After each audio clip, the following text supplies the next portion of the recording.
Hey Oilers, welcome back to another episode of Campus Update. Now that introductions are over, let's jump right into it. Finals are coming up soon. Did you know that? You should. Hi guys, Mrs. Patterson here, and since we're a week and a half away from finals, I wanted to stop by and say good luck. Power of positive thinking, everyone. If you think you're going to do well, you're more likely to do well. Self-fulfilling prophecy. If you didn't know we had final exams, surprise! A week from Wednesday we start. Wednesday are periods 0, 3, and 6. Thursday are going to be periods 2nd and 5th, and then Friday are periods 1 and 4. So make sure you plan accordingly and prioritize. I have 4 things that I'd like to share with you on how I think you could best prepare for your final. First, what is your final? Do you know? Make sure you ask your teacher. Is it multiple choice? Is it free response? Do you even have a final exam? And you might want to ask them for study tips because they are your best resource for that specific class. Ask how they think you could best study. Second thing, do you have work that you haven't turned in? Do you know if your teacher's going to accept it? Well, now is the time. Don't wait until Friday. Don't wait until next Tuesday. Please do not wait until the day of your final exam because then your teacher's probably not going to accept anything. Ask them now. If you have work, do they accept late work? Could they accept the late work? Be nice, use please and thank you, and ask them when they're not busy. Third thing, now's a great time to organize your binder. If it's a hot mess, you've got papers everywhere, that's not going to help you study. Take a second, organize your papers. It's going to make your life a lot easier when you're trying to find that one section of notes and you desperately need it to study. If you struggle with organization, there's a lot of resources on campus that can help you. Use them. If you don't know what they are, stop and ask your teacher, ask your friend, ask a classmate. Use your resources. And fourth, we have a lot of tutoring opportunities in case you didn't know. This Wednesday is our annual Coffee, Cocoa, Cookies, and Cram. Well, our biannually. It's in the Student Center and it is from 2 to 6 on January 16th. Okay, come have some snacks, work with your friends, work with some teachers that can pop in. It's a great resource. Other tutoring opportunities on Monday, Thursday, and Friday. There's tutoring in the libraries. In the library. We only have one. In the library from lunch until 6 on Monday and Thursdays, and then on Friday from lunch until 4 p.m. Okay, there's also tutoring in the lounge on Tuesdays and Wednesdays from lunch until 4 p.m. And if you need help with writing, there's a writing workshop on Thursdays from 4 to 6. There's a lot out there for you guys. Please take advantage, ask for help if you need it, and believe that you're going to do well. If you take the time to prepare and you believe in yourself, your chances of doing well rise. Good luck. Go get 'em. Here's Ashlyn with a student's perspective on getting ready for finals. Hey guys, I have some bad news. It's almost finals week. First off, if your teachers give you a study guide or a practice test, do it. I can't guarantee that'll be exactly like the final, but it's sure a lot of practice. This week, Link Crew is hosting the Cookies and Cram. There will be snacks and all the help you can possibly get to prepare you. Lastly, try to get as much sleep as possible before your finals. I'm talking the whole 8 hours, and get a healthy and filling breakfast. Taking a test hungry is the worst, and then your stomach growls in the middle of a silent classroom, and it's so embarrassing. Just eat something. I trust you guys. You guys can do this, and good luck. Thanks, Ashlyn. Now, if studying isn't your thing, or if you've got time, check out our boys basketball team. Not convinced yet? Here's a look. Recently, our boys basketball team have been doing very well with their record of winning 8 out of their 13 games. After their recent loss to Newport, I'm sure their next game will be a slam dunk. Today I went out to talk to some of the team members to see what they're up to. Honestly, we just get out and run a lot. We play really good defense together. We spread the ball as a team, and we just know how to play with each other. For warm-ups, we normally get hyped and do a bunch of defensive stuff before games.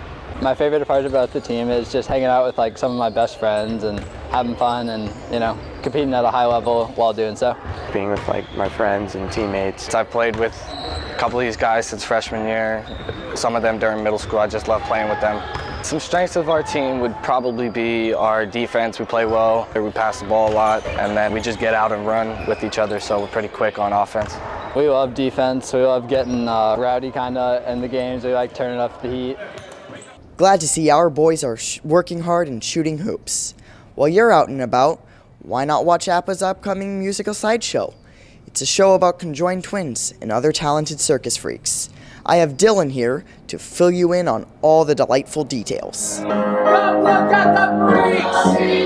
Hi Oilers! Today we are going to take a look at APA Musical Theater's next show, called Sideshow. It tells the true story of conjoined twins living in and out of a freak show. Sideshow is about the story of Daisy and Violet Hilton.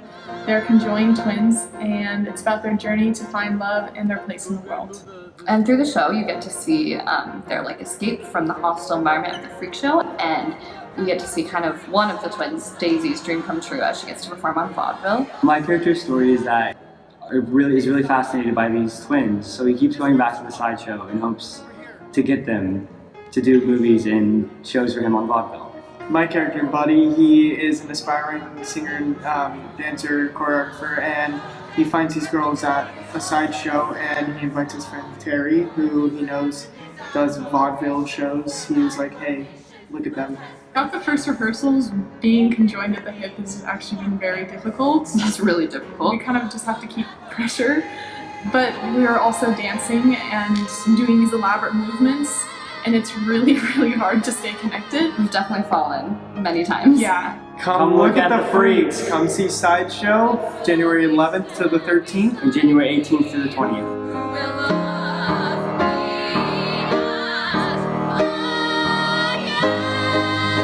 Looks great. On another note, the APA Tech Department had their annual Tech Winter Games just before break. We had Sam there to show us what it's all about. Hey Oilers! On the Thursday before break, I visited Tech Theater's Winter Games event. Tech Theater holds their Winter Games once a year. Here, they play many games such as Pie Trivia, and if you get the answer wrong, the next game is called Apple on a String, where you have to knead an apple off a string without using your hands, which does not hurt your teeth at all. The two teams tied in a competition, meaning they had to play a tiebreaker game of tug of war. They also played many other games, but we didn't want to get demonetized. This is Sam Parks from Campus Update. Man, just thinking about traveling to all of these events is making me hungry. Luckily, we've got Austin here to show us a neat place to eat on this episode of HB Bites. What's up, Oilers? Hungry for some fire chicken? Well, the first thing that should come to mind is the Crack Shack. The Crack Shack is a sit-down restaurant which serves delicious chicken dishes and other tasty goods. You can find some amazing architecture and art around the property, as well as some interactive games inside. Their most popular dishes are the Firebird, 5-piece fried chicken, and schmaltz fries. The Crack Shack is located in Costa Mesa on the East 17th Street and Orange Avenue intersection. It's a little bit of a drive, but quite worth it for a good time at a good restaurant. You did it. I wish I could get some food there, but unfortunately, I'm trapped behind a screen. At least I can check out the dance team though, and so can you. Here's a peek. This week, we talked to a few of the dance team captains to find out more about dance team and what they do. So on dance team, we perform at all the home basketball and the football games, and we perform in the assemblies as well. I love dancing with all my best friends and just making the best memories out there on the field. The hardest part about dance team is just getting everyone on the same page because we have so many girls, but we have great coaches, and so it usually works out. On a regular day in dance team, we usually start by having one of the captains lead warm-up, and after that we'll either work on a dance for football or basketball, or sometimes we'll work on comp team. So we have an optional competition team, and it's really fun. A lot of people end up doing it. And I've done it all 4 years. We go and we compete against different schools in the area and even some schools further away. We compete for different titles. We've gotten a first place award before, and yeah, it's really fun. And we perform at all the basketball games for halftime, so if everyone can come out and support us for the next couple games, that'd be great.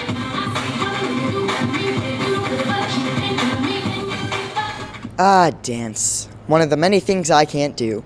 Speaking of dancing, the yearbook team wants to announce that we have Senior Superlatives nominations. The deadline for voting is January 16th. Follow at HBHS Cauldron and tap the link in the bio to cast your vote.